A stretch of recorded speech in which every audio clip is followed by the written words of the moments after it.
opportunity to shape up a report to you for the council meeting at the end of this month. So we'll crack on. The various stages and components of water reform.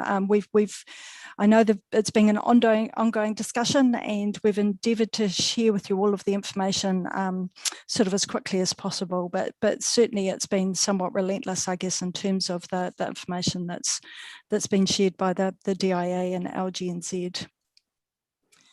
So the government via DIA and LGNZ have asked us to provide feedback on their proposal for a water services entity, and particularly feedback on the entity proposal itself. So this is on the outline of the entity that was released at the LGNZ conference in mid-July. So LGNZ have provided us with a relatively standard template report that we'll bring to you. And as I say, it's got to be with them by the end of the month. So also during this period, further information has been provided, and we'll work through that as part of this presentation. So there is quite a bit to get through. We've done a bit of a sort of in-depth analysis in a couple of areas. So if you've got any questions, if you can save them to the end, that might be helpful. So just to be really, really clear, while the government's stated direction of travel has been for publicly owned multi-regional models with a requirement around local authority ownership, this is not the time or indeed the opportunity for us to make any decisions around opting in or opting out of the reform itself. What we're looking at the moment is to identify what we support and don't support around the entity proposal. And specifically through LGNZ DIA, we've been asked to comment around how do we make sure that all of our communities have a voice in the system and influence over local decisions, how we ensure that we've got effective representation within those water entities, and then also making sure we've got integration between our growth planning and our water services delivery. So as I say, this is a no regrets assessment, whether the reforms proceed or not. What we're looking for is to ensure that we capture all of the feedback on the entity itself. So looking at the impacts on our community wellbeing, but also looking at the impacts on council and our future impact on staff and sort of sustainability of the council. So acknowledging that, I also wanted to acknowledge that in our previous discussions, there have been concerns raised about the reform agenda, and we've heard these significant concerns that you've raised, and that includes that overall this reform program is not supported by Waipaha District Council. The review of local government should have been ahead of this alongside the RMA reform, so that the timing's not truly appropriate. That the process has been somewhat disingenuous to the great work that Waipaha have done historically in managing their three waters and ensuring great delivery of services to our community. And also we've heard that the public input to this process is absolutely critical, but it's currently missing. So the community are not being brought along on the journey as part of this process. Over last week, we did a survey to kind of, I guess, make sure that we had all of the questions that yourselves had around this to prepare for both this presentation and for the report at the end of September. And what we heard from you is, that the regulatory requirements you don't believe will be as excessive as forecast. I believe they will be, so I thought it was worth sort of just recognising that. All that we're hearing around the regulatory framework coming from Taumata Arawai is that there will be a significant increase in costs. There'll be a significant increase in what they require us to achieve. The game really has changed around compliance. Technical non-compliance will not be accepted. we will have to have a completely robust system alongside the risks for climate change, stormwater management costs, impact freshwater policy statement requirements are all going to drive changes and increasing costs of delivering the services. You told us about your concerns around levels of representation in that governance group, and we'll go into that in a little deeper soon.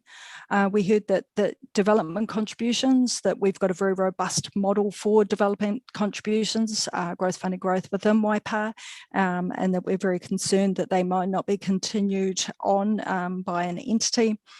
The efficiency gains look optimistic, was the views expressed. I think all of the peer reviews that have been done of the WICS models has confirmed that the number will be wrong, but it's directionally right. So that those efficiency gains can be achieved and internationally are achieved when there is scale to deliver on those areas around, particularly in procurement and asset management. That some of your other feedback was around that the regulator should have been put in place first and allow us to fully understand the implications. However, the government's information they have released indicates they're very concerned that there are affordability challenges across many parts of New Zealand in terms of the ability to respond, and that would just put too much pressure on the system. We also heard from you that the concern that if we are in an opt-out position that we won't be able to retain staff if there is a water services entity available in a wider area. We asked a question around what was the ideal entity area, and the feedback was sort of mixed. There was in terms of the scale, but others saying that we should just be looking at maybe the Waikato region only look at combining those councils where there is an absolute need for reform, or maybe a catchment-based approach. So that was the feedback that we received. From the Three Waters Steering Committee in late August, we received a series of these sort of sheets giving a little bit more information around not so much the detail, but maybe the sentiment of what the government is proposing in these areas. So it was starting to respond to early signals around where those concerns might lie. This diagram indicates the proposed entity arrangements for each of the entities, A, B, C, and D. In the information that's been provided, the key mechanisms are proposed around that representative group for setting strategic direction, the performance expectations, and the oversight of the entity board in terms of their delivery. So that the government in that area has proposed a core role for local government and mana whenua in setting that strategic direction and so forth. Around the community voice in terms of having a consumer input, that is signalled as a discussion paper being available, providing some more detail on that later in 2021. The other piece of information that was around the planning interface, and that's where that piece of or that document talked about creating a reciprocal obligation between the water services entity, other infrastructure providers and local councils in terms of mechanisms of working together around strategic planning. So in particular, sort of thinking about the role of the economic regulator and the consumer body, this is an area where I thought it was worth understanding some international sort of best practice in this area, and Haven and our strategy team has done some fantastic work in terms of exploring what that role could look like. So Haven, if you're available, we'll hand over to you to take us through. Yes, thanks, Dawn, and good morning, everybody. So I think a lot of people recognize that that economic regulator role could be key, but that we wanted to know more. So we have gone away and done some research on it. So I'm going to quickly run through what we learned about economic regulators and how they operate in different sectors, both here and internationally, and then how that compares with what we currently know about the proposed economic regulator in these reforms. We'll then run over some of the key questions that we have at this stage, which will hopefully help our thinking about the roles that we might like to see the economic regulator do in this proposed system. Okay, so firstly, I guess being part of council, we'll all be familiar with regulators, which are entities authorised by statute to use legal tools to achieve policy objectives. So this is primarily through functions such as licensing, permitting, accrediting, approvals, inspection, and enforcement. However, economic regulators are mainly focused on addressing market failures and promoting competition where possible. They generally do this by putting in place arrangements to enable competition. So for example, that's deciding on who can enter an industry or market, or making decisions on price. So think of things like price controls. So essentially, the key thing that an economic regulator does is to ensure that monopolistic behaviour doesn't occur. Some sectors where economic regulators are common are electricity, both the generation and transmission of, telecommunications, water, gas, roads, rail, and airports. So in addition to controlling prices, the other most common functions for economic regulators are access regulations. So that's placing an obligation on infrastructure providers to provide access to a service. Monitoring, that's through providing information on profitability and quality of service to government and stakeholders.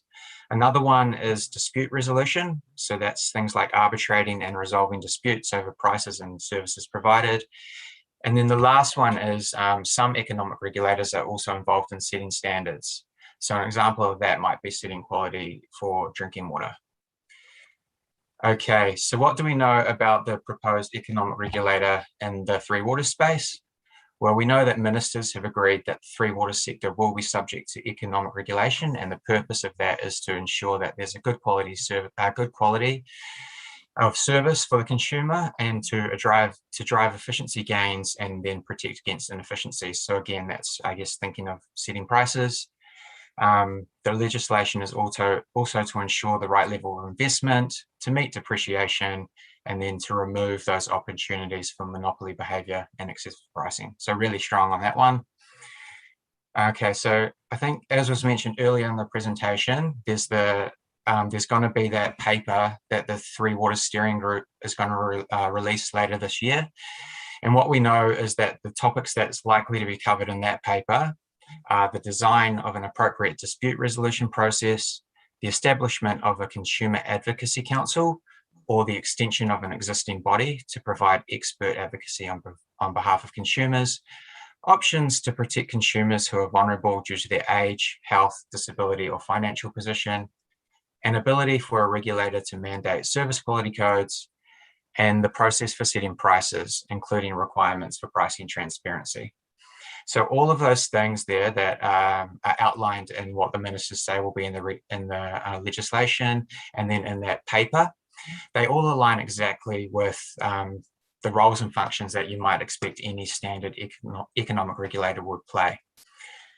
It's also worth mentioning that the economic regulator would be part of that wider regulatory group. So as you can see on your screen there, alongside Taumata Arawai and the regional councils.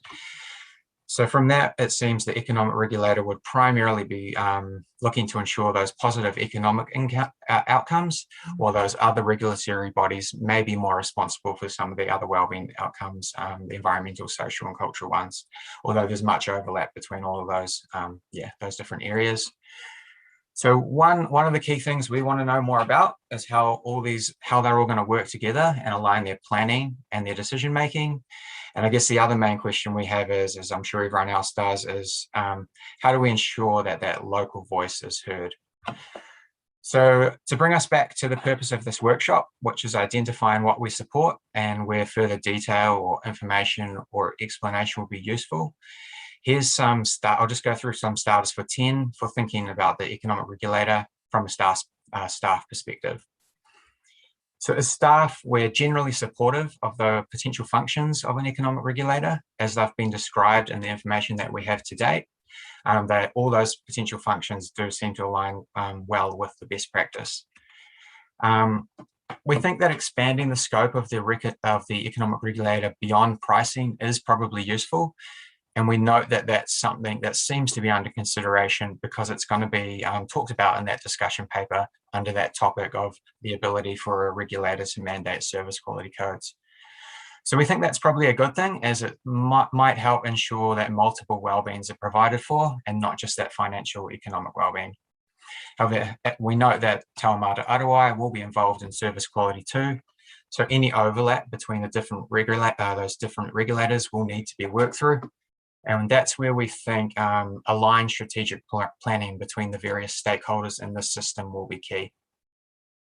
We think the economic regulator is likely to be national, so there won't be separate economic regulators for each individual water service entity. And we think that's probably right. It does align with how Scotland's seemingly successful system works. And in Australia, they seem to have their economic regulators at the state level. So that generally lines up with what's being proposed here if you compare things on a population level basis. One thing we're keen to know more about is that potential consumer advocacy council. So firstly, who would be on that group? And could it be the same people that are involved in any of the other layers of the system? And is there going to be one consumer advocacy council for each water service entity, or will that also be national? As staff, we think it's important that there's one consumer advocacy council for each water service entity, so 4 of them, because we think that could help provide for that local voice. We'd also like to explore the idea of having an ombudsman play a role in this proposed system. We like the idea of it because it's a model that people are already familiar with and it operates well in other sectors. It also provides another tool for that consumer voice and the resolution of complaints. And it also provides for that fair, independent and quick process. Okay, another thing is that we'd like some certainty that the economic regulator would ensure that principle of growth pays for growth, the same way that many other councils do, including ours.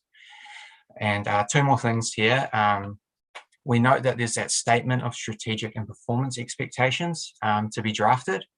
And this is going to place a requirement on the board to report to the representative group. So a question we'd like to explore is whether that statement, the statement of strategic and performance expectations, could include a provision to formalise a link back to the local authorities, ideally each one individually with the water service entity.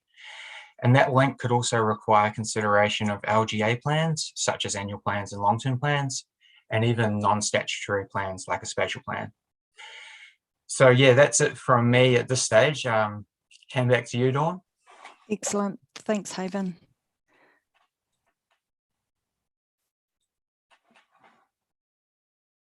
So the other thing that we've undertaken in the last couple of weeks is engagement with our community and offering the opportunity for feedback from our community. So you'll recall that we have been directed not to formally consult with our community because we don't have a proposal as such to take to our community, but we opened up through a Have Your Say page asking for feedback. So as of this morning, we had 40 individual over 40 individual pieces of feedback, but the themes are starting to emerge.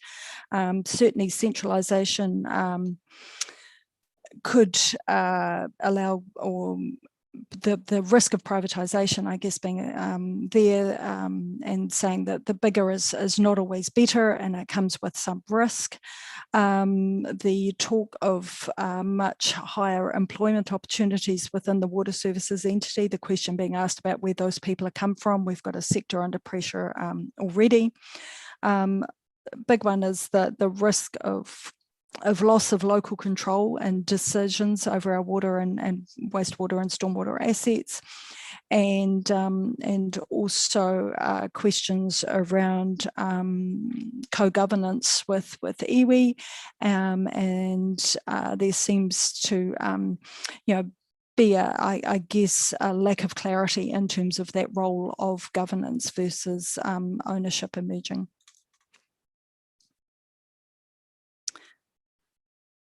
So certainly emerging from what Haven has shared with us, and some key points that we'll formulate after our discussion today to take forward to the LGNZ submission. What the right level of representation should have much greater local government participation. Certainly the economic regulator needs to fulfil wellbeing outcomes and not just the financial. That structure of the consumer forum body needs to provide confidence to our community, but how will it be structured? And the Ombudsman.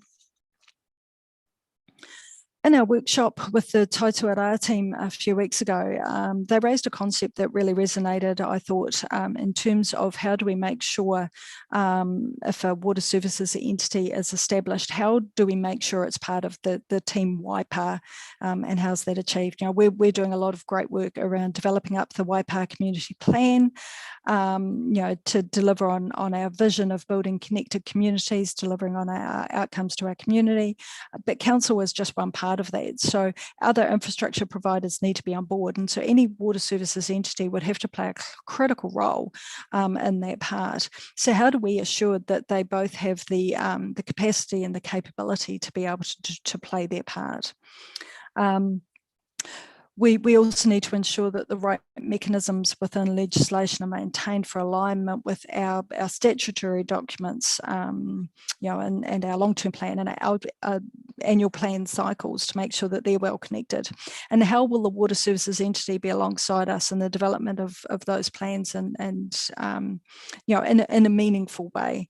And thinking about our current commitments to civil defence emergency management roles in our community, that a water services entity will take away a large number of our staff who have previously made that commitment to that role. Further, any reform could impact on our local social and economic wellbeing within our communities, because our local suppliers are a key part of our supply chain at present. So how do we continue to deliver those services, or would a water services entity do that and still support that buy local and local sustainability aspirations that we have? At the moment, for our people, there is a confirmation that for staff primarily in waters that they will transfer to any new entity. But I think we would look for some greater certainty for those staff rather than just being for a set period.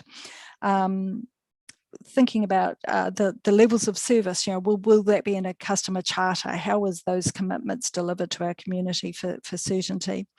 There is no talk of an efficiency dividend being delivered back to councils who own the assets. Is that something that might provide opportunities for local reinvestment? Cost harmonisation through this process, that across the 22 councils, we've all got very different mechanisms for charging for services. How will that be resolved and any inequities addressed? And as I've touched on earlier, in terms of continuing that growth pays for growth, how will that be ensured into the future? So the other deep dive that we've taken into the financial analysis, so the DIA provided a model for that based on LTP information that was published. So Deborah from our finance team has done the hard mahi and gone through those. So I'll hand over to Deborah to take you through what she's been able to identify from that information. So we've had a look at some of the different ratios that was provided to us, being here with the level of debt, with and without reform, the additional debt capacity, looking at what are debt to revenue ratios that you're more used to, the balanced budget, whether we'd be worse off with the stranded overhead costs, which central government is talking about. And we've got a better off funding that's been indicated at 20.975 million as the total.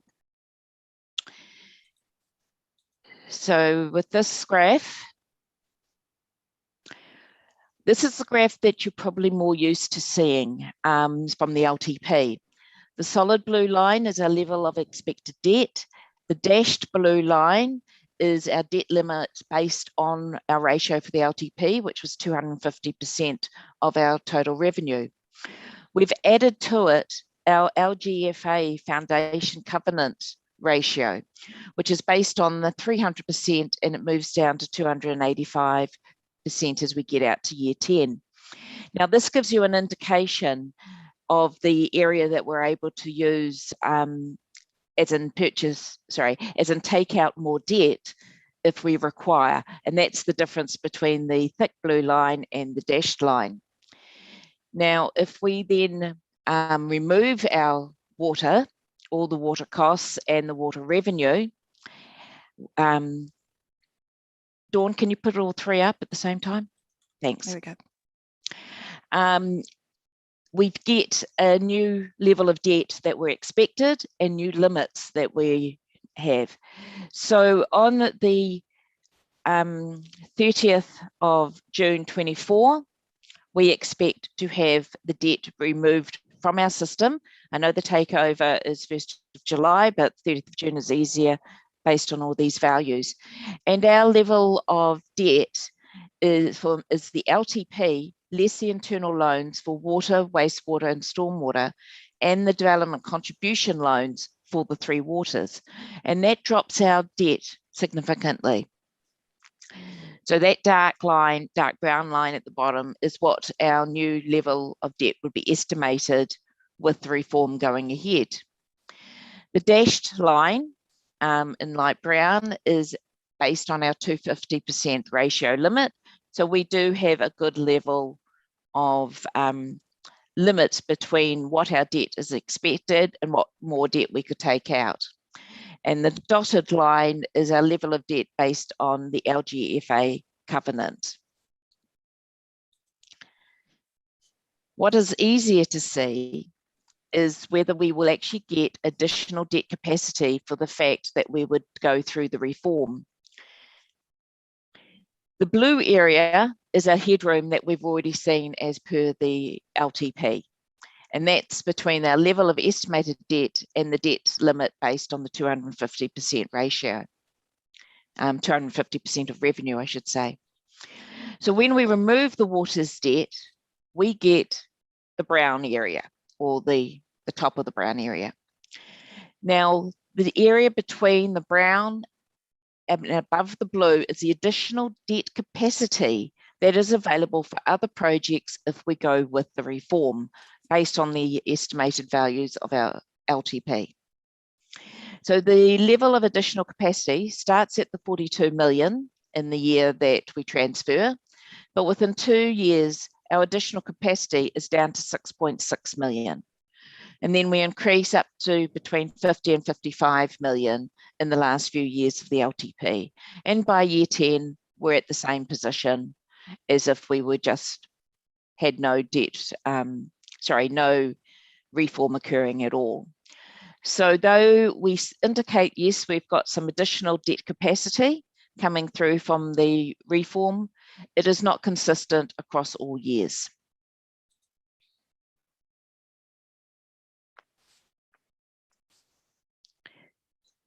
Now, this is a similar graph to what we have already seen, but it's based on our debt to total revenue. So instead of dollar terms, this is our percentage.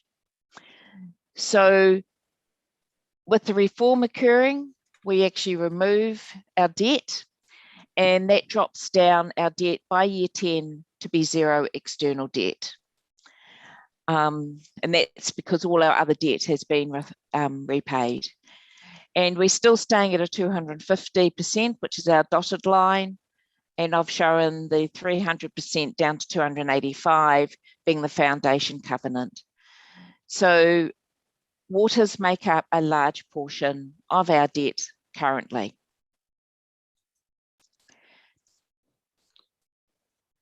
Balanced budget is one area that they've indicated as well that people will be better off, councils will be better off without the three waters. The blue lines that you see is the balanced budget ratio as per the LTP.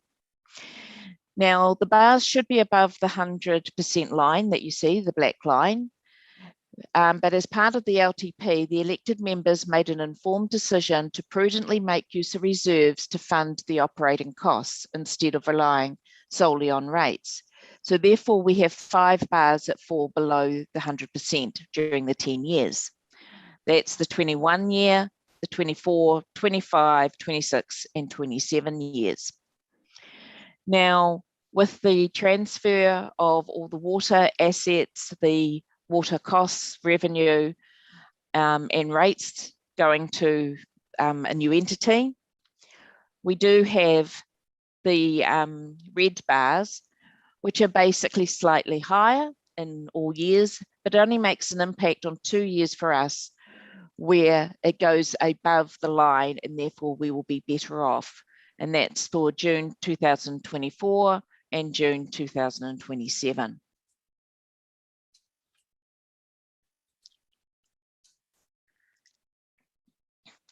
Stranded overheads. The initial assessment of no worse off from central government is 3 million over the first 2 years post-reform. But when I've done the calculation of what the overheads that Three Waters currently have allocated to them, it's approximately 3.8 million per annum. While we've got the ability that some of these costs will no longer be required, we basically believe that there is a very high likely aspect that the stranded overheads, a sum of 3 million, will be very low compared to what we actually are spending. So the sum being for no worse off will be low than what we require. I'll hand this back to Dawn. Lovely, thanks, Deborah. So in our analysis, there has been some areas where there are opportunities arising, and we've just seen one in terms of that headroom for investment in a placemaking and some of those projects that will emerge from our spatial plan, our community plan. And certainly the opportunity for looking at where we have shared services arrangements, where we have stranded overheads, that may well provide an opportunity for us to work with our neighbours. And I guess, I spoke earlier about the impacts of compliance requirements from Te Mata Arawai. The impacts of those would be removed from a risk to council. There are the indicated lower costs of delivery of water services to our community. There would be reduced procurement risks to council, because at the scale that the larger entities are proposed, they'll be able to far better respond to market changes across the supply chain. And also that council would not be responsible if a non-council private water supplier was unable to meet the standards and asked the water services entity to take over that responsibility for supply. Through this process, we've also identified that there are areas where work would need to be done through any transition process, that we acknowledge that as well. The government have indicated that funding would be available to councils for some of these tasks, and so we have gone through and identified those, and the need for that funding support. So including our waters land holdings, to look at what those are at the moment. In some cases, they're dual use in terms of local purpose reserve and recreation reserve. So we would have to work through the process of what would transfer, what haven't. Staff engagement is something that we are very, very cognizant of at the moment. Staff are feeling quite unsettled by this process, and so we want to make sure that people are supported as much as possible through these times. we're very aware that the DIA are working equally on a no regrets basis around transition and developing up due diligence information requests, so that once a direction is known, we're expecting those to arrive, and we're expecting them to be even more significant than the WIT's request for information at the end of last year. So they'll be asking questions around those charging regimes that we have in place at the moment, our workforce arrangements, our contracting requirements and arrangements. So, and also we're anticipating asset management.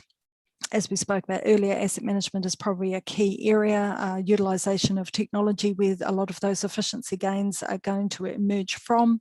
That they are one area, I'm sure, that from a national perspective, rather even than an entity B perspective, that there'll be some strong requirements and possibly an early adoption of some of those areas within the asset management field, particularly thinking about software and IT systems and the like.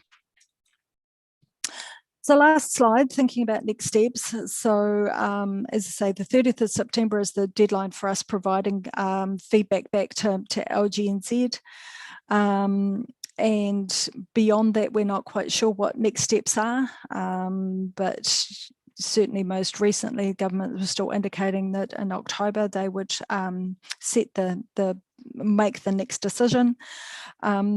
There is a hui plan for the 22nd of September that His Worship and myself will be attending across the Entity B councils. Because of COVID, there are restrictions on numbers who can attend that. But on the 28th of September at the council meeting, we'll bring a report to you that will be a summary of all of the issues and a copy of the feedback that we are planning on submitting on the 30th of September. So key question, I guess, is that have we captured all of the concerns and issues that you would like taken back to LGNZ?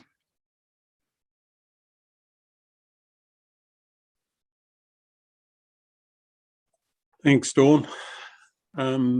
Is it easier to take the presentation off so that we can see everyone, or? Can do, absolutely. There we go. Okay, questions? Any additional comments? Claire? Thanks, Claire and then Roger. Yeah, thanks. It's been a great presentation. I think you've done a good job of summarising it because it's pretty complex. The feedback that elected members could give, on Friday, I'm not sure if you captured everything that I sent through, because I didn't see a number of points I raised. It looks like Roger might be feeling the same way. I actually had to have 2 attempts to send it because I'd almost finished it and then it disappeared. And so did you get the completed questionnaire from me? I thought so, but I will certainly go back and check that in terms of it. So yeah, my apologies. I'll go through and check. I'm sure we've captured all of those views. Yeah, I think in the last question I had 14 points. I listed them and numbered them, and there were 14. Right. Yeah. A couple of other things though. Like we understand that by taking water services away from councils, we change the configuration or the way we do business. Now that has hidden economies of scope in it, and it was pointed out in the Castalia reports that we should understand what those economies of scope are. I noticed in the DIA material they just dismiss it as insignificant, but in some of the best practice examples that, frameworks that I sent through to you and Haven, they say it's important to quantify them. And I'm wondering whether or not it might be possible at least to say that we want them quantified as an assistance in us making a decision. And I really love the terminology about the WSE being part of Team Waipa, and that you mentioned capacity and capability that would be required to do that. Because I'm really worried that they'll just be too busy and not resourced enough to actually be really part of Team Waipa. And I think it'd be helpful for us to be able to say what sort of things that we'd need them to be participating in, maybe on a monthly or a quarterly basis or something. Do you understand the point I'm making? Yeah, to give them an idea of the level of commitment that might be needed to participate adequately in these processes for our planning and placemaking and that. I like the customer charter, but what I'm worried about is that if we set it up, down the track it might be changed, and what we thought was going to be able to be delivered through the customer charter actually can't be, or it doesn't have the level of influence. For instance, if we're getting affordability issues or service issues or something, and we just can't get any traction with the WSE to do anything. So I don't know if there are any safeguards that we could have built into that. Yeah. And then the last one would be where we'd be working in an environment where we've got small communities and large like centres or like cities, and how we could get that assurance that our needs would be up there, right, with like the Hamiltons and the Tairongas and that sort of thing. You know, like this is something that came through in some of the webinars, like from the far north, that they were saying, well, you know, we've had a national roading set up, and we just can't seem to get on the top of the list, you know. And yeah, so just I think we've been given an assurance, but yeah, whether or not that would actually eventuate, I don't know. So those are my main things. Lovely, thanks. Thanks, Claire. Did you want to make comment on any of those, Dawn, before I go to Roger? And then I saw Mike had his finger up. I'm certainly happy to answer questions. At the moment, the main focus for me is to capture these. Okay. Yeah, just make sure I'm getting them down. Thanks. All right. So to Roger and then to Mike. Yeah, thank you, Miriam. Yeah, like Claire, I've got a concern that I can't see a number of the issues that I raised in my survey actually identified in that list that you put on. And unfortunately, there was no opportunity to take a copy of the numerous points that I made, which is a bit of a shame. But I think first thing, you've mentioned that we've got concerns over government representation, but I think the other concern, which was mentioned elsewhere in the presentation, was the concern about ownership. And I see that that is a different consideration to the government stroke representation consideration. And I'm worried about what kind of ownership model there is going to be there, and what kind of representation we've got in that ownership. Now, one assumes that it's going to be somehow developed on shares from the level of assets that are put in by the individual TAs. But there's, you know, I'm not too sure what it is, and I am concerned about that ownership model. Now, the other concern that I've got is the concern over priorities for investment and development of water's infrastructure.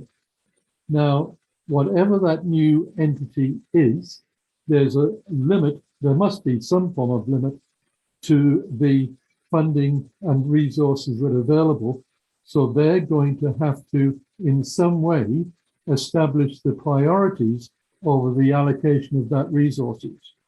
Now, currently, we're masters of our own destiny.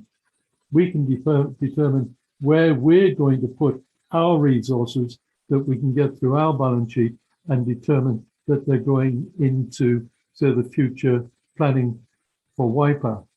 We could lose that. Now, I know that there's a statement of intent, but again, who's going to define that statement of intent? Is that going to be a statement that's defined by the owning TAs, or the representative model, which will be 50% TA and 50% iwi? So who's going to determine where those priorities lie? I think I certainly mentioned that I've got a concern about the co-ownership model, and the fact that we could have no representation at all. on that representative group. I mentioned that.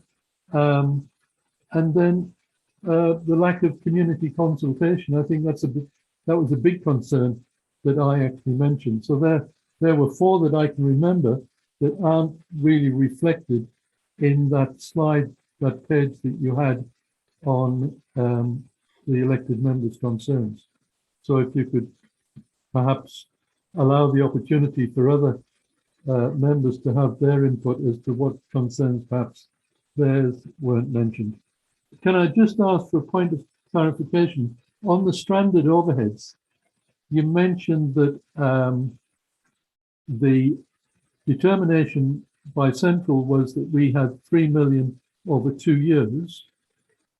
Your calculation was 3.8 per year.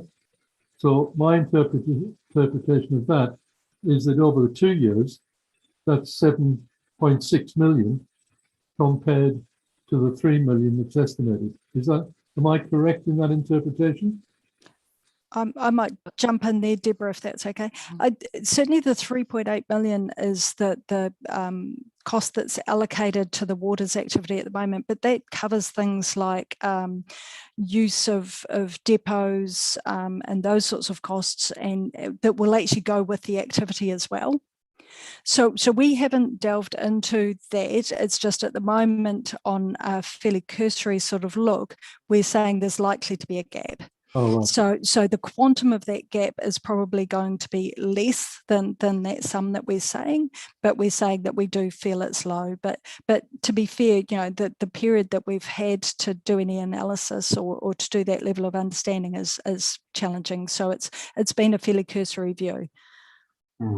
Hey, Dawn, sorry, can I just cut in there as well? I think the other thing to recognise here, to be fair to the DIA, is that there's not a lot of science behind their calculations on that stranded overheads either. So they gave an indication that allocated a pot of money, in proportion just simply to population size. So they even asked us specifically about what overheads are going into this area. So it really was just a bit of a cursory exercise on their part as well in this particular space. Thanks, Ken. Okay. With respect to Mike, and then Susan, and then Bill. Thank you, Jim. Thanks, Dawn. Yes, a couple of comments. One, I've got concerns around, I guess, the assets are still owned effectively by Waipa. But the entity board and the performance of the entity board, I have some concerns about. And I want to tie this to, Neil mentioned 3 options, and I just want to work through the option of it's not legislated, that it's voluntary, that we opt into this. So let's just say that that's the route that Waipa take. So is there a mechanism if the entity board is not performing for the well-being or the goodness of the people of Waipa, who we are elected to actually represent, no one else, for whatever reasons, whether it's quality, cost, compliance, or control, and it's such that it's obviously detrimental to the growth or any of those areas I've just mentioned to Waipa, what accountability has the board got? And what is above the board? Like the Ombudsman was mentioned, but if we're not happy with the governance structure of the board, what do the people of Waipa have to actually hold them to account apart from the cycle of putting new representatives on? That's my first question. All right. So no. Maybe if I'll certainly the information that's been provided hasn't broached that. All that I could say is from the Tasmanian or Taswater webinar, in terms of the representation that was given there, was that the representative group do take that role seriously of who they appoint to that board for the oversight, both the appointments and the removals of people from that board for performance issues. So that representative group certainly holds that power in terms of ensuring the board is delivering. Yeah, all right. So right, thanks for that. And I guess I'm coming from, if that board is effectively dominated, so it could be dominated by a group, but it could be dominated by a dominant council and a dominant voice. That's my real concern. That's one of my fundamental concerns about this. I mean, a lot of the other stuff, I can sort of see it. I have some real concerns about if it's voluntary to get in, ultimately, is it voluntary to get out? And that's something I would like addressed by the government. I'd like an answer to it. Thanks, Mike. Susan. Yeah, just quickly, really good point raised, Mike. I guess that kind of goes to the fundamental nature of ownership, doesn't it, and control. And I suppose from where I sit, being the legal head on me, and I think I've tried to enunciate it in previous workshops and meetings we've had to discuss things, that I really struggle to get off the base one around the whole notion of ownership. And in a legal sense, I guess, for me, that means you have a right to use, a right to enjoy and dispose of it, a right to control and make decisions around it, and be capable, obviously, of deriving a return off it. And I guess this model kind of basically flies in the face of all of that in terms of ownership. And I just really struggle with that. I'm not comfortable with it. Primarily probably because of my belligerent legal training, but I guess it kind of goes to the essence of some of the, runs through a lot of the concerns that have been expressed around how, what control and influence will we be able to exert over the assets that were acquired, I guess, and owned by our community. So that's a real fundamental one for me. And thank you, Deborah, for that financial analysis. It just doesn't look quite as compelling as what I guess we'd all been led to believe. So really, really good food for thought in terms of that headroom there, the joys of being able to focus on spending money on other areas. Doesn't look quite as rosy as potentially it looked at first glance. So it's really, I found that really valuable. So thank you for that. Thanks, Susan. Bill. Kia ora. Sorry, just a couple of things, Dawn. Sorry, I didn't get that report back to you, but and my apologies for not having done that. But I am interested in the number of responses you had from iwi because of the determination that iwi co-governance was not favoured. So if you're able to give us a bit of feedback on how many iwi partners actually responded to the questionnaire. So that would be one of the queries I would have. The other query I'd have is the one about ownership, and I'm going to struggle because obviously we talk about kaitiaki status, and kaitiaki is not about ownership. It's it's about being a guardian or a trustee for these things, and that's not saying that the Waipa District Council hasn't done an outstanding job in terms of the of Three Waters. It's not saying that at all. But when I hear ownership equaling control, that's where I from a Māori perspective struggle with the responses that are likely to be made on behalf of the council, because I'd like to think that we were talking more about a position that was generally shared in terms of kaitiaki status. Thanks, Bill. Lou. Thank you. Through you, Your Honour. I just feel very strongly, I've listened to the conversations today, but one of the key issues I keep coming back to is that we're being asked to make decisions without data or even accurate analysis. We are being told that all of this is to be developed. And this actually worries me because good decisions are made by good, accurate information. And they are not getting accurate information. We're being told that this is being developed. We look at the Scottish issue, and I will say something. Fine, Scottish Water was quite well designed. However, their wastewater is an absolute disaster. They still have wastewater at this point in time going into their estuaries. So these things are not being emphasised. We've got to have to make a decision accurate information. And we need to know what our representation law is going to be, what climate laws we're going to have, what we're going to have to comply with, because we've got businesses in Te Awamutu that rely on water to be able to produce their product. And if they have no continuity and no knowledge of what we are going to get, I feel, and what the charges are going to be, they won't be competitive. The final thing I'd like to say is that just remember, in this 22 councils we deal with, we've got 3 or 4 big cities. You've got Hamilton, Wanganui, and you've got New Plymouth. That'll all want representation on what do we as a small rural council get to say. Just a thought. Thanks, Lou. Andrew. Yep, Andrew next. You're on mute, Andrew. Still on mute.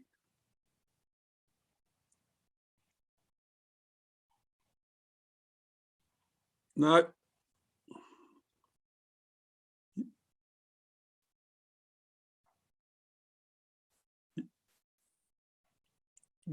You're still on mute, Andrew. Can Kieran override it?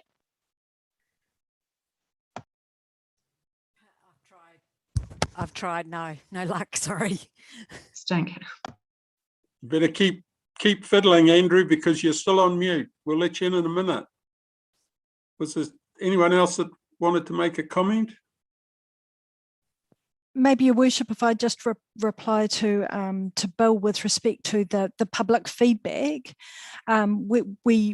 it was anyone who provided feedback via the Have Your Say page on the council website. So it wasn't something that we've particularly sent out to individual parties. We did do the survey of elected members in preparation for the workshop, but in terms of the feedback around the co-governance model with iwi, that was coming out of that public information that we received. So, and as I say, that's open till the 27th. So, so please encourage people to have your say through that page. Okay. Okay. Yeah. Sorry about that. That's okay. Yeah, I pressed the wrong button and everything disappeared. I just wanted to thank Haven very much for his contribution there and that research he'd done. It was yeah, something that was very helpful for me. I'm not actually going to say an awful lot. I'm still soaking in all the information and just considering, you know, my input, I suppose, when the time comes. But I do think the aspects about ownership and control, to me, I think we're way overstating their importance. To me, what's important is what is delivered, and I'd also take Bill's point totally is in how our not our water's assets in terms of treatment plants and whatever, but the water itself, how that is protected. I think the way to control, and as I say, I'm still working through this, but the way to control is through planning and communication. And fortunately, Waipa has a great planning culture. And, you know, we present the plans to the waters people. We discuss it with them about what needs to be delivered when, and we reach a consensus about, you know, the timing of what's going to happen, what's possible, and go forward. It's not, you know, it's not a, we've got to have the stick and to thrash the suppliers, our providers of water services. Yeah, so, you know, I'm still, as I say, working through that, but I very much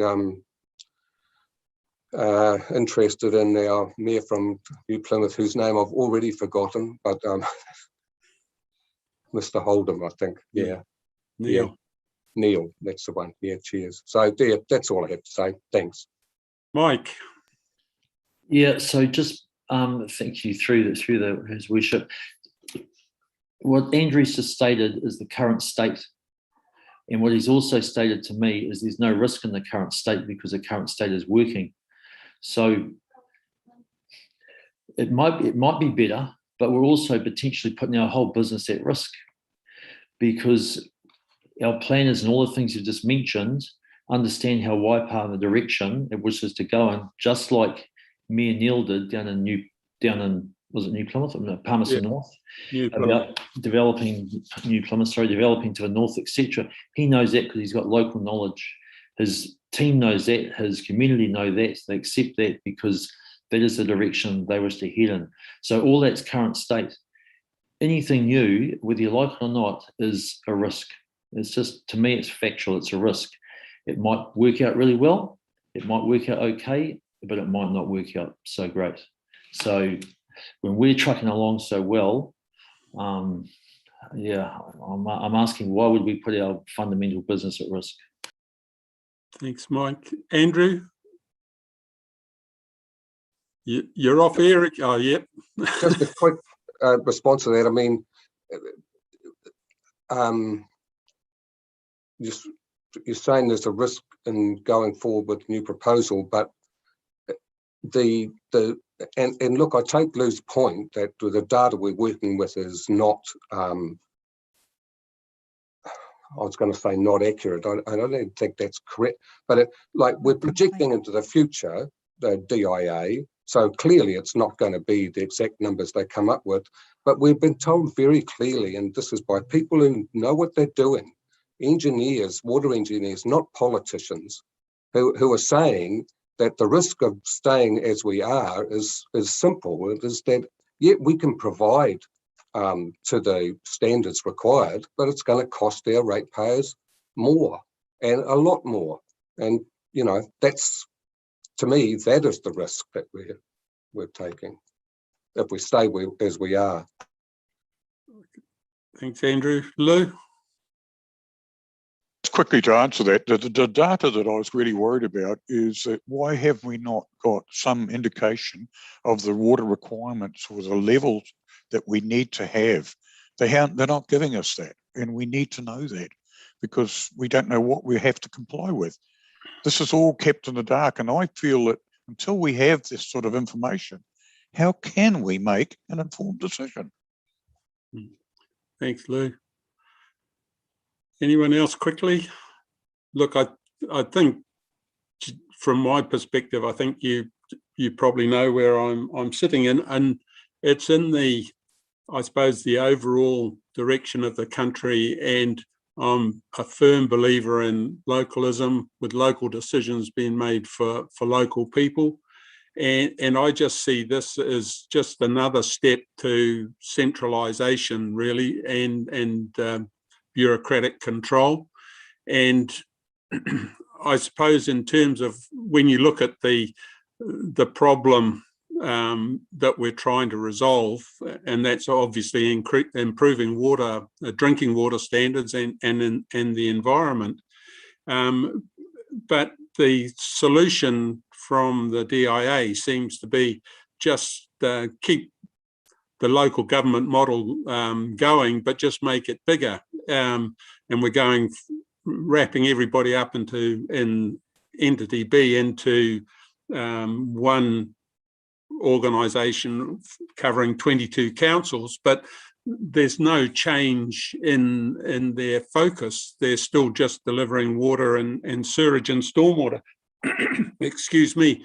So effectively, the solution is really just is scale, is all they're focusing on, rather than the problems that we've got. So, and then you start to ask yourself, well, we're going from 67 local bodies down to 4. We're looking at price harmonisation probably within each of those 4 entities. But I'd have to say that I'm really, I suppose, thankful that we're in entity B and not in either A, that's picking up all of the problems of Northland, or the East Coast in Entity C. So is there going to be government support for those areas that are going to struggle, such as Northland and some of the East Coast? So are we actually just reducing the number of areas down, but not actually solving the problem that we've got? And I just think along the same lines as Lou, is that we're not actually getting good information and designing a system that will resolve those problems. We're just amalgamating into 22 down to 1 and creating a convoluted structure to try and deliver what the local bodies are doing at the present time. And I fully acknowledge that there are some local areas, territorial areas, that are going to struggle because of their size and inability to fund the improvements that are going to be required.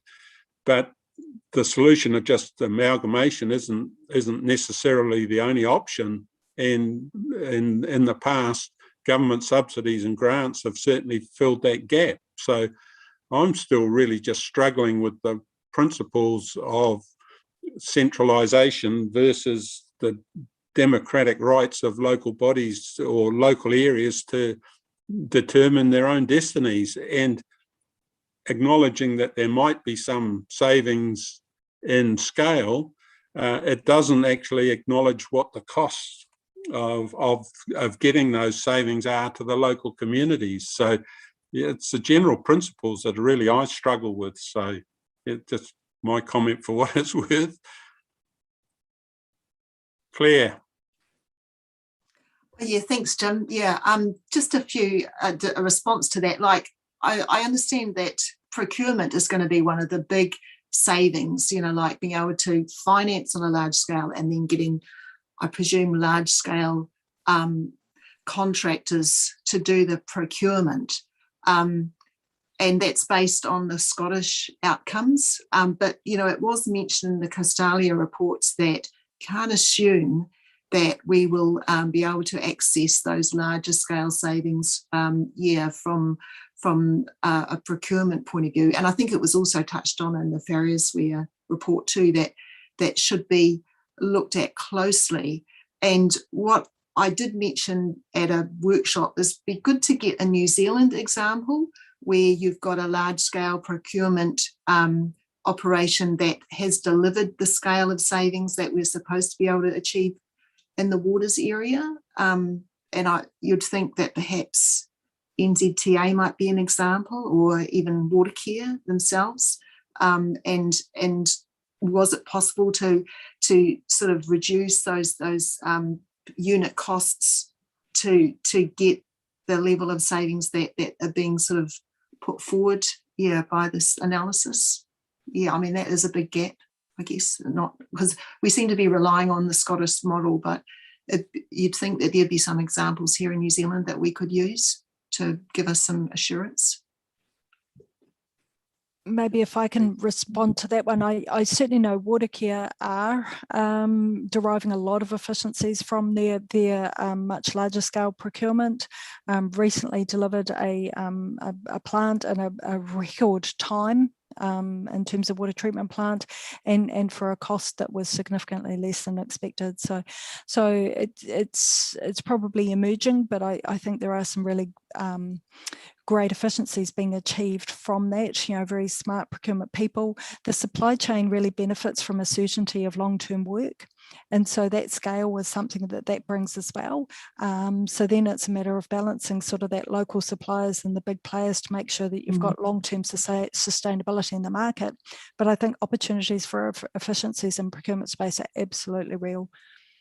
It'd be good to get that quantified. I mean, I think the Wix analysis, the mock assessment they did of Watercare was actually a bit critical that Watercare hadn't achieved those efficiencies that they thought they might have been able to, and they were sort of given great encouragement to work harder in that area. But I'd just love to see like a case study or something with a bit more information about it. And I think Roger's next. Dawn, I think you're right. There's those economies of scale and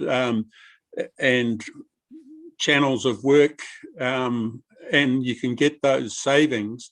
but those arguments are actually, if you extend them out, could be over the total local government services, whether it be parks and reserves, roading, or whatever else. So if you accept that those efficiencies through scale are actually what the community wants, then do away with local government completely and centralise the whole lot, because that's the way we're actually going to get the most efficient service. And I don't think that's what the community want, even though economically you can argue that you can get those efficiencies through scale.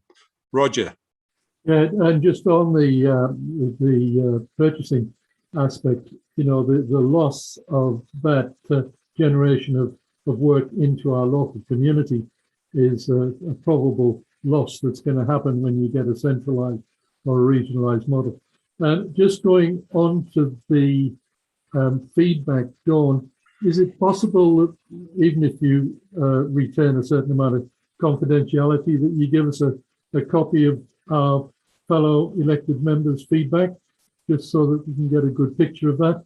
And although I know that the resident feedback is still open, when does that close?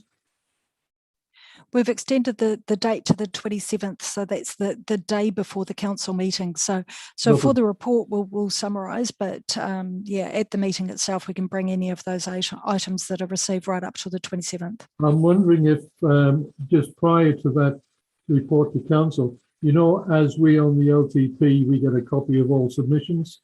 Can we have a view of all of the public submissions to that? I know they're not submissions, sorry, feedback to date, to that date. Okay. Before we meet. Can do. Thank you. And can I just add my half penny worth here? It's been great listening to Dawn. The presentation's just been excellent.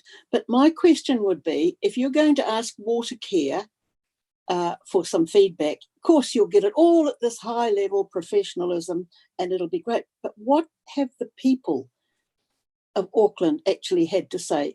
We don't get to hear. So are they very satisfied? Did their water bills go up? Because this is the level that I want to know for that us joining that entity, is what is this actually going to do to our community? And I haven't heard any feedback from Auckland or however they're managing from the people. As I say, the professionals will tell you what they think is right, but what did the people actually say, please? So that's all I've got to say. Well, thanks, Hazel. Phil, did you have your indication up? No. All right. Is everyone comfortable? Gary. Yes, Your Worship. I think there's probably just one other piece of information we need to gather together for our feedback, and that's the sequence of the reforms. So that is that the preference that we should follow through or understand what the future of local government looks like before we then proceed on to changing major service delivery arrangements. That was another strand that came through quite strongly.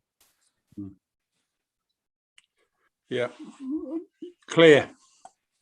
Yes, Gary, I'm really strong on that. I think that it just makes no sense at all to try and redesign this revamped water system without understanding those higher institutional layers which have such an impact, on the layers underneath it. And I think especially the RMA reform has a direct link to the water planning and, like the spatial planning that's part of that RMA reform package. And then knowing what the future of local government is going to look like as well, I think it's really critical. Yeah, so I'm really a strong supporter of that and glad that you're considering it.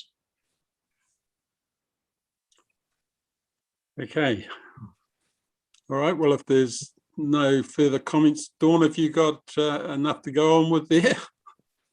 Yeah, no, I really appreciate that. Thank you. And as I say, we'll have that report to you for the council meeting at the end of the month. So no, thanks very much. Thanks, Dawn. Okay, so that's the conclusion of that section of the workshop. So we've got one more to do, the residents' perception survey. Gary, who's handling that? Oh, so Georgina Knapp and Ken will address this. Your worship, mindful that people have been sitting down for over 2.5 hours now. Do you want a 5-minute refreshment break, or? That would be great. Okay, so what about we reconvene at 11:45? Is that okay? That's fine. Thank you.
Ken, I love your background.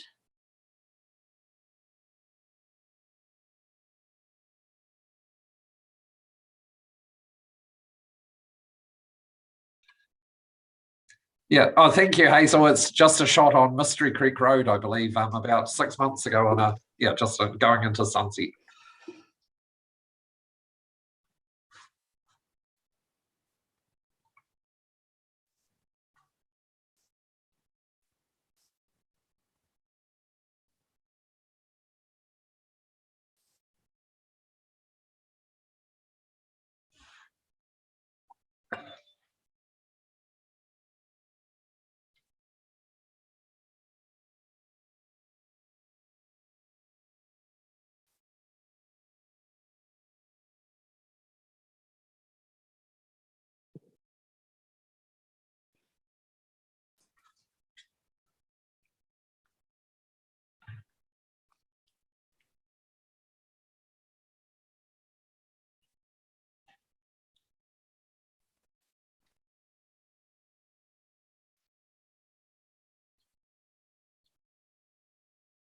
Can I just check that we can see a slide called Resident Perception Survey Results?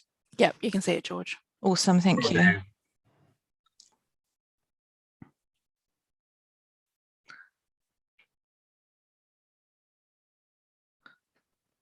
So Mia Jim, are enough people back to get underway? Do you think we've got everyone back?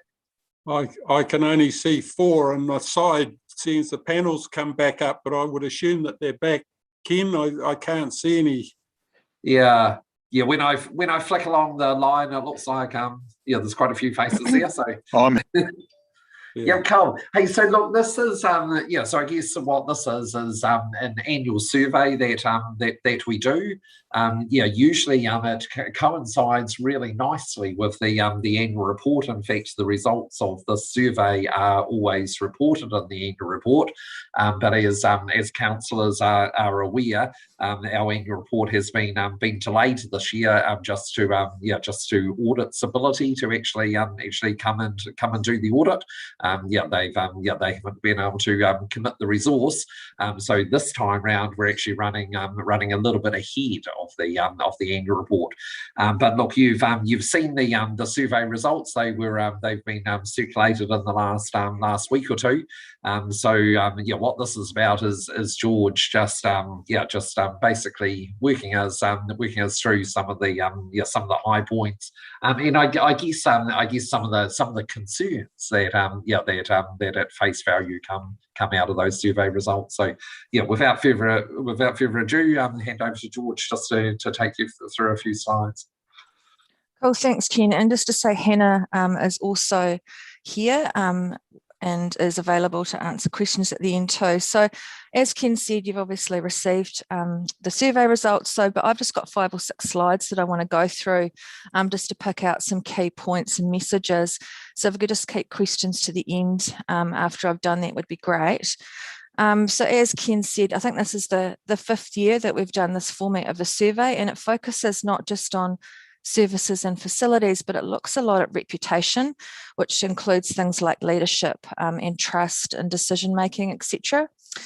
And it's a piece of quantitative research, so there is a margin of error associated with it, and you'll see through the report where they do red and green to show you where there's actually been significant changes. And probably the other thing I do just want to say is it's quite shallow and broad. So it's meant to be broad stroke, so that if there are areas that want to be examined more closely, they can be done so through other measures, other means. And it's also just part of the LTP performance framework, as Ken alluded to in regards to the annual report. This is just one part of our performance framework, and we have lots of other means to indicate a more holistic performance picture. So I think it's really important to start off with context. So the survey's carried out 4 times over the year, and the report that you see is a consolidated annual report. And so just to set the scene, so obviously there were some challenging consultations and conversations occurring with the community over the second half of the year. There was also some sector-wide discussions that were going on in regards to Three Waters RMA reforms and local government review. And just setting the context, there were trends in that second half where there were dips. So what is seen within the report is, I guess, somewhat aligned with what was happening in that second half of the year.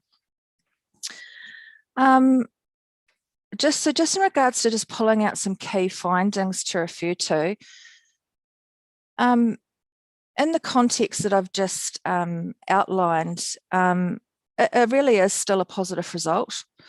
There were some significant dips in reputation measures, but again, just consider the context. So the reputation benchmark is still in a good range. When we look at it benchmarked against our peers, we're still acceptable and we're still good. Likewise, the percentage of residents, so champions of council, remained quite consistent with last year and previous years. And the majority of services and facilities did not dip, and there were some increases in some areas. So really the significant dips that we're seeing were in the reputation measures, considering the context of the situation, and we can talk about that a little bit more in a subsequent slide. So I just wanted to touch on this. So the survey looks at a number of things. So, and there are three key levers that drive the overall performance score. And so they are value for money, reputation, services, and facilities.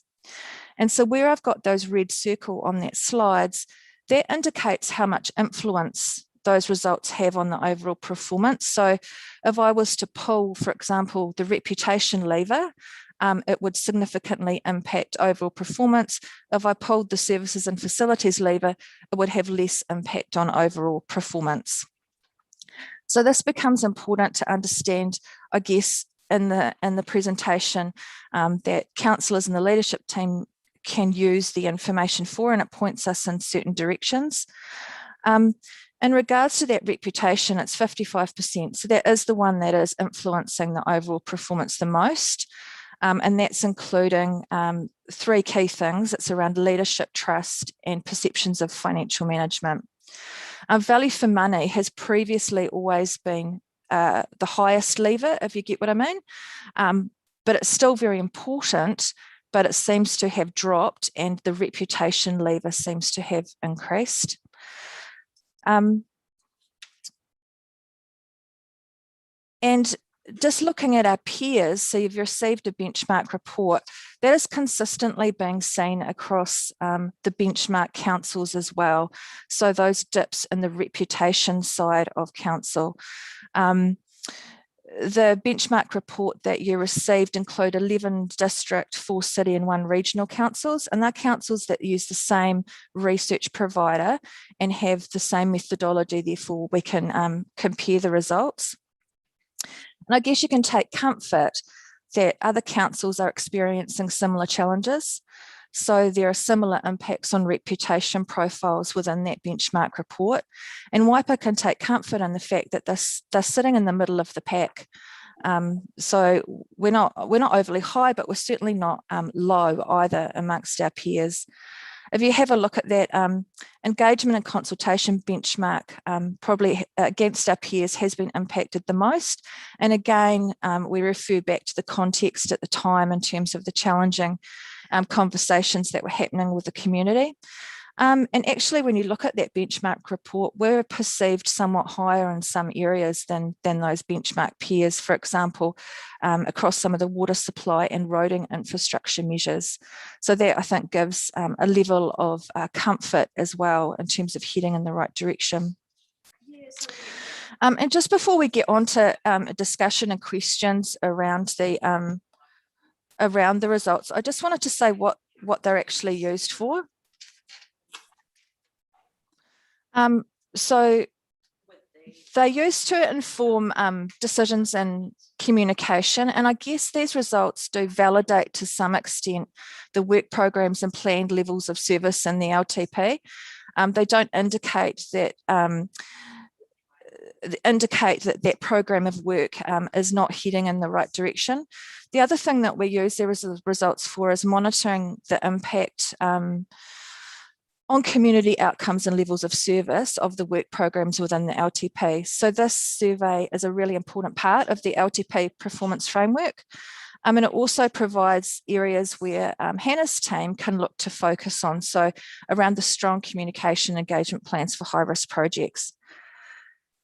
The other thing I did just want to touch on too was the fact that these results have really informed a couple of key things in the last little while. So we've just gone through a process of reviewing council's top risks. And one of the things that has sort of emerged and is now on the top risk within our top risks is around how we respond to customers in the community in regards to council decisions. And that risk directly links back to some of the results that can be seen in the survey and the impact, I guess, on the reputation. So how do we manage the response around those council decisions? And it's also informed the development of an org KPI for this year, which is looking at more communication around council's brand and reputation. So previously we've really focused on a value for money story, whereas this is quite a shift and it's looking more holistically around council's brand and reputation. So that's probably just where I want to leave it and open it up for discussion. I did just want to add that the councils that have this particular survey performed are also, they're experiencing the same challenges and seeing the same trends. There are a couple of additional questions that are going to be added to the survey going forward, and they're about sentiment. So understanding in a broader sense what those residents are feeling in regards to quality of life and the area in general, just to help inform what those trends are doing over the next 12 months. So I'll just leave it there and open up for discussion and questions.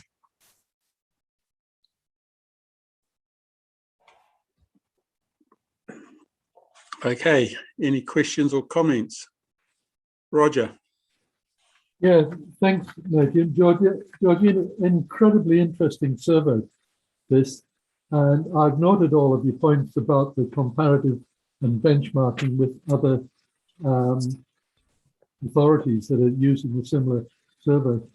I suppose when I look at something like that, I try to look for trends over time, and it's really interesting.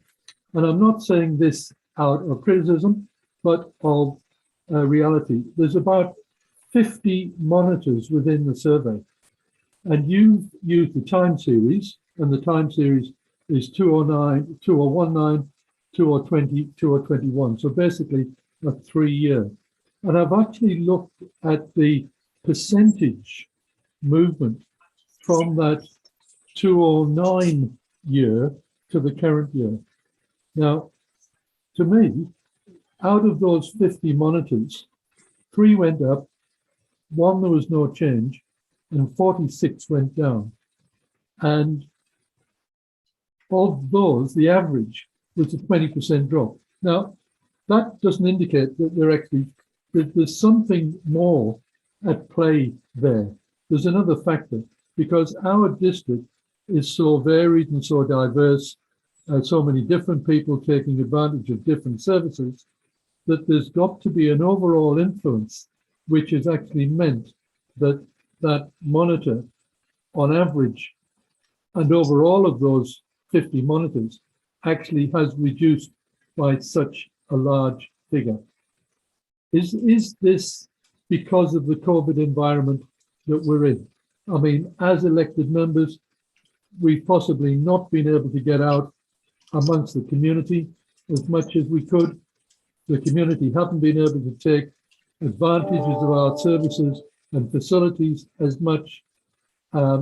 We've possibly been a bit more closed on our discussions in terms of all of the issues that we've had to deal with, all that have been influenced by COVID. Now, I'm not trying to totally excuse all of the variation, but I'm just wondering, and especially when it's impacted so many other local authorities, where there is something more enveloping across the whole of the country that's caused that negative movement. Yeah, and Roger, I guess that's a really good question, and it's something, you know, we don't have the answer to. All I can say is that, you know, it is a trend being seen across our benchmark peers. It's a challenging environment. Interestingly, you know, yeah, I don't have the answer to that question, and I think it's a broader discussion. So, sorry, I was going to say as well, and the two that have the largest amount of variation over the 3-year period is both the leadership and the trust and emotional appeal. And they are, of course, directly, I suppose, reflective on our democracy and our process that we have in place in Waipa. And to me, that's a concern. Thanks, Roger. Claire and then Hazel. Yeah, thanks, George. I actually wondered whether or not it's a reflection of us being willing to put ourselves out there with some things that ended up being pretty controversial, you know, like the Streets for People and the Tumutu Memorial Park and that sort of thing, and that it's a natural consequence that people that disagree with that or don't think it was handled well look at it as a failing in leadership by council or councillors. And I'm a bit disappointed. I mean, that's my take on it, George. I mean, as you said, you can't really nail it down and say exactly what's contributing to it.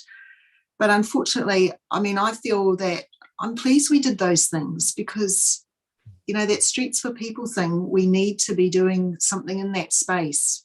And we were cautioned at the time that it's a big change and people struggle with it and I don't know whether or not it could have been handled better. I mean, we have actually changed our processes now. I think we agreed during the LTP process or the deliberations that we'd really like a joint community council committee to be overseeing that sort of implementation work, which I think is a really good step forward. So I guess what I'm saying is it looks like we've copped it, but I'd be really disappointed if council wasn't working in those spaces where it might be, you know, a challenge, because I mean, in a way that's where we need to be working. Thanks, Claire. Could I just ask for a clarification there of Georgina? Was this a true random survey?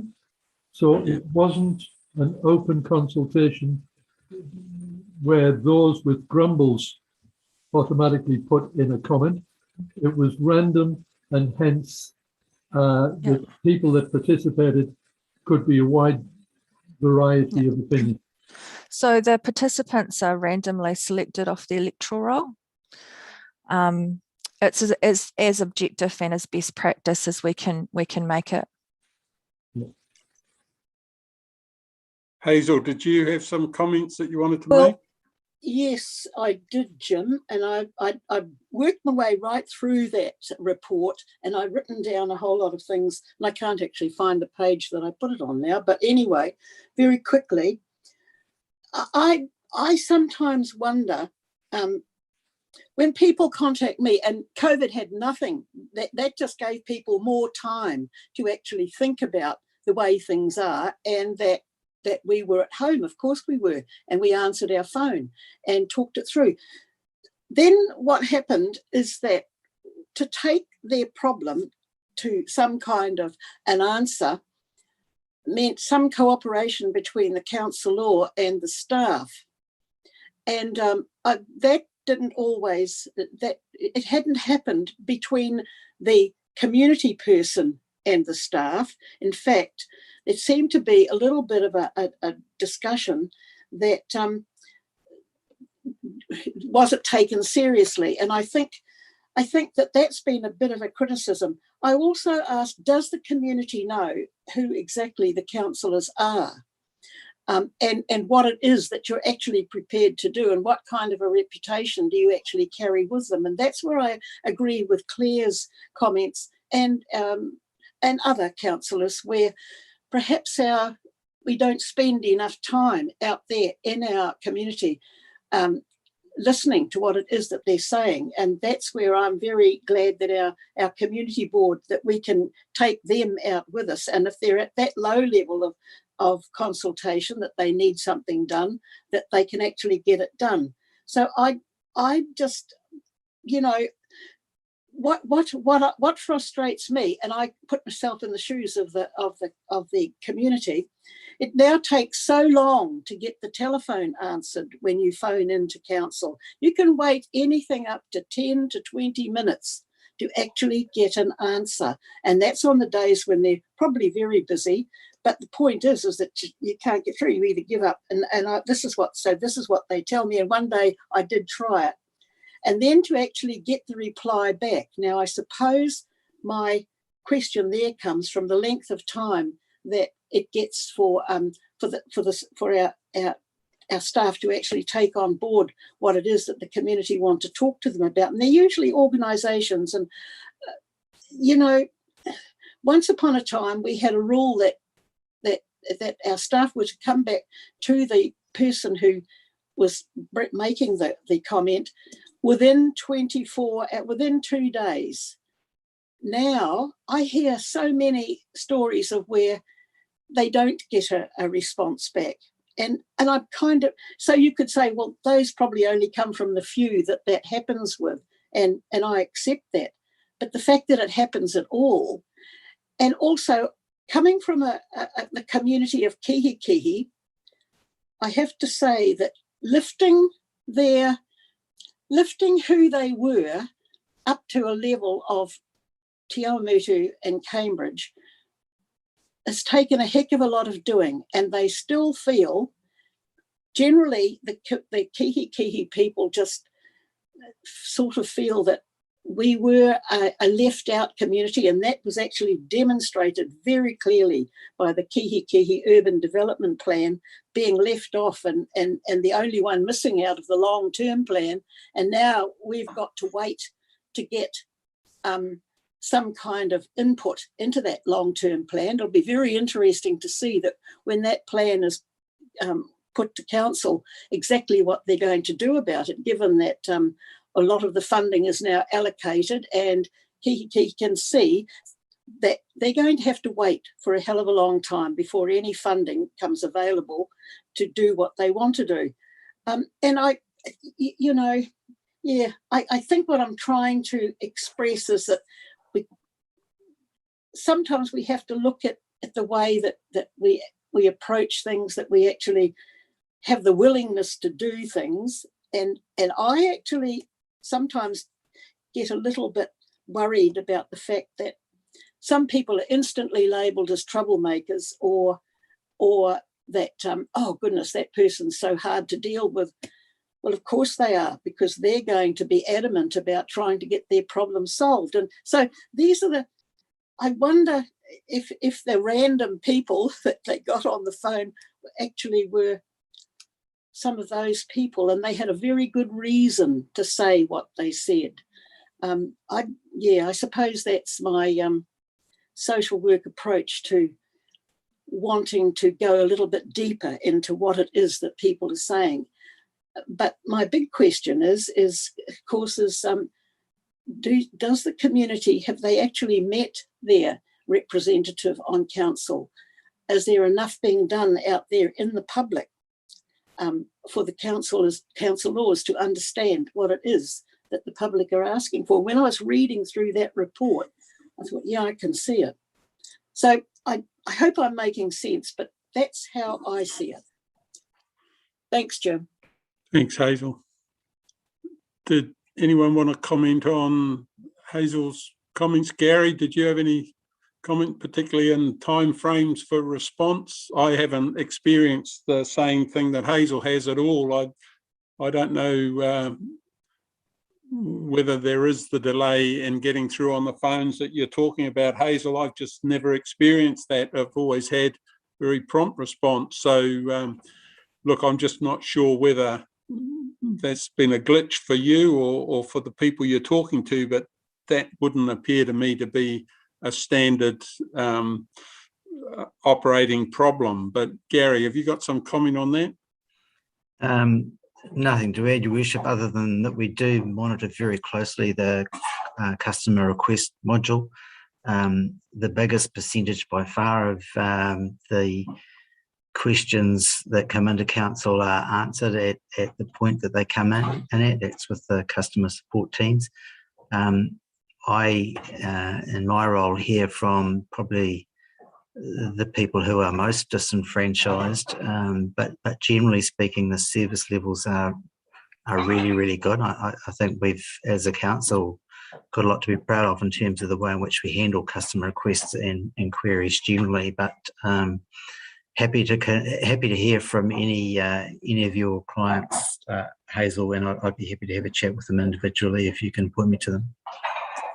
Thanks, Gary. And I suppose I see, Mike, you've got a comment, but just another bit of comment on yours, Hazel, is it's interesting, isn't it, that, you know, Kihi has always been an area where, in terms of affordable housing, it was always an opportunity to get that start in life and get a house and get going. And as the standards have increased in Kihi along with everyone else, then the prices go up and all of a sudden we haven't got any affordable houses again. So if you have that standard and a high standard, which I certainly support, then it has an unintended consequence that the costs will go up. So there's challenges all around.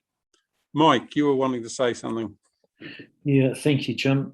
Yeah, I think at least on this side of a district, I think one of the drivers for some reputational damage for us as a council was definitely sort of at the height of that bridge debate, which was fairly public over this way. And I think just the lack of progress that a lot of the community felt was being made, either in identification of a corridor or in any sort of decision around that bridge that was communicated really well. So I think we did take some flack around that. And a lot of the people that were involved in that are heavily involved in our community and in our workspaces and in some of our bigger workspaces. So yeah, it is important, some of these big decisions, that we do listen and we do, and I know we have acted, but just how visually we've done that and how often we've done it. If I just look to trying to communicate once and how many people might listen to that one communication out in our community, it's probably a very small percentage. So, and I know we've got the website and that sort of thing, but sometimes these big ticket items or really important pieces of communication, maybe we just need to look at the multiple ways we can communicate that out, and us as councillors having a bigger influence. And maybe when we're going to some of these meetings, it might be for something else, but I guess, you know, always sort of pushing those big messages. And but the comms team could maybe have a look at that also. But I know that was probably around the point of time when the survey was done, and over this side of the bridge, that was a pretty hot topic. Well, this side of the bridge, this sort of swamp. Yeah, thanks, Mike. Phil. Yeah, thanks, Jim. Just carrying on or adding to what Hazel was saying too. For if community don't know who the councillors are, it does really comes down to the individual councillor to be out there and be public and be out there doing things. So if they don't know that who the councillors are, then we're not individually doing a good job. But I'm not saying that we're not, but we've got to be, it's our responsibility to be out there and working for the community. But and like also Hazel said, it is really a joint, you know, it's the councillors working with the staff and the community and everyone working together to get that answer out there and help the community with their problems or their issue or whatever they've got to address. And there's some real lessons to be learnt from Streets for People and the consultation and communication and everything there. there's some real lessons there too. So, but there, something will come of this, and that's great. And, Roger, and then Susan. Yeah, two things. Firstly, just a comment endorsing what Mike said, as well as the bridge issue. I think we have the confusion between the Street for People and the Hamilton Road issue, and they were all about the same time. But it's a question of clarification. In terms, I realise that this is, Georgina, basically a quantitative survey, but there is opportunity for qualitative comment to come through, where you've mentioned a couple in terms of comments for value for money and comments for waste minimisation. But there are no other comments on any of the others, which I'm sure that there must have been some. And secondly, the comments on the value for money, the percentage that is mentioned on that page, is that the percentage of the total respondents, 432, or the percentage of the respondents who made a comment on comments about value for money? Because there would be a different interpretation. And is there anywhere that we can see what all of those comments were? Because that would, to my mind, be very interesting. Yeah, so so yes, we do collect verbatim comments, and no, they're not all in this report, so we can make those available to you. That's no problem. I'm just not sure, Roger, which page you're referring to when you're asking the specific question around value for money on the report. Page 58. 58. I'll just have a quick squiz. I think I know the answer to your question, but I just want to double check. Oh yeah, so that's so for example, the first line, 29%, that's 29% of those that made a verbatim comment. So it's not 29% out of everybody, it's 29% of those who made a verbatim comment talked about rates being too high. Do we know how many made a comment in that category then? No, I don't, but I can find out. Yeah, just gives us an idea of the number that felt, particularly the roading issues, and public facilities, etc. Yeah, good to know that, and to some idea of what the comments were. Thank you. Thanks, Roger. Susan. Yeah, just quickly, I guess I don't want to lose sight of the fact that it's generally a positive report, and I accept that we're kind of focusing on some of the more negative things, but I think it's important to look at it in that context, and also to be mindful of the things that people have suggested around the challenging issues we had in terms of various projects on in the district on both sides over that period. I do just a quick word though about the fact that we have to be mindful as an elected membership about our role. We're governors of this organisation. We're all in this together, but we're governors.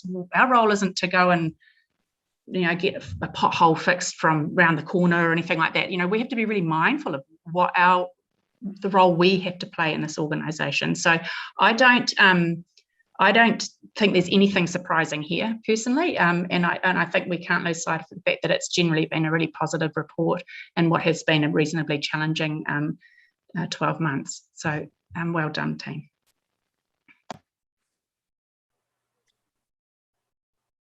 Right. Any other questions or comments? Yeah, Jim, I'd just like to say that no way was I inferring that it wasn't a good report. But I also think if there's a pothole in the road and it hasn't been fixed, and I'm just instancing one that was just where I had to, that I drove round each day, that I had to actually swerve onto the other side of the road to miss it. And I thought, oh no, our team will get to fix it. I think it then becomes my role to say there's something a bit dangerous happening here.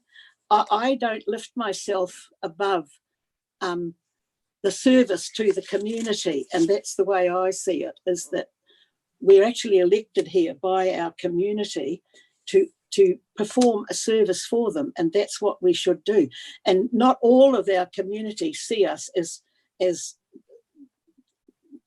you know, well, to use Susan's word, governors. They see us as there to see that our amenities are kept up to standard for them. So, but I've had I think our staff are amazing, and each year as we get different staff members, their roles are amazing, and I have to say their performance is exactly like that too. It's just that I seem to get the ones that are where the problem didn't get solved, and so I must be very careful that that's not what becomes the big issue, because they're only a few in all the good things that people have to say. So yeah, I just wanted to put that right. Thanks, Hazel. Just a final comment, Jim, if I might. And we made this series of workshops today public, and I'd just like to endorse that comment. I was concerned about the fact that initially they were going to be public excluded, and I certainly support the transparency in all of the issues that we've discussed today. So thank you. Thanks, Roger. I suppose moving forward in terms of when you look at some of the comments, and we probably all know from a factual perspective that they're wrong, if you like, but that's what the perception is. So and perception becomes reality. But it's really a question of how do we communicate. For argument's sake, our financial management, it's got a pretty low score, and yet we know that it's being handled appropriately and well. So I'm just wondering, is there an additional cost that we need to be looking at to actually communicate how the council is actually operating? Your Worship, that's one of the key performance indicators that you've put upon me for this year, and so just meeting with the comms team shortly to agree what a communication strategy might look like for that. Okay. Well, have you got enough comment, George, out of this, or is there anything else that you need? No? Okay. Nobody else has got any comments? Oh, Ken. Yeah, excuse me. Sorry. Just on that. So I guess it's Georgia might pay to indicate where to from here. So look, we were going to put some comms out into the community about these survey results. As I said in my introduction to this item, usually we just let the annual report do the talking there, and we build in some comment about the survey and the media releases about the annual report. With the annual report being delayed this year with due to that auditor availability, I think we may have to do some proactive media in this space. Obviously a lot sooner. So George, Hannah, can you just perhaps if you can just indicate to the councillors what we might do. Sorry, I think Hannah's had to head off to an interview. So there will be a media release going out today that I understand is being prepared, and the full report will also go up in conjunction with that media release on Council's public website. Question. Thanks, Susan. So the survey itself has not been released to the public in any way, shape or form? Not at this point, but it will go on the website today. Okay, cool. Thank you. Okay. Ken, was that okay now? Yes, absolutely, Jim. So so I guess we're at the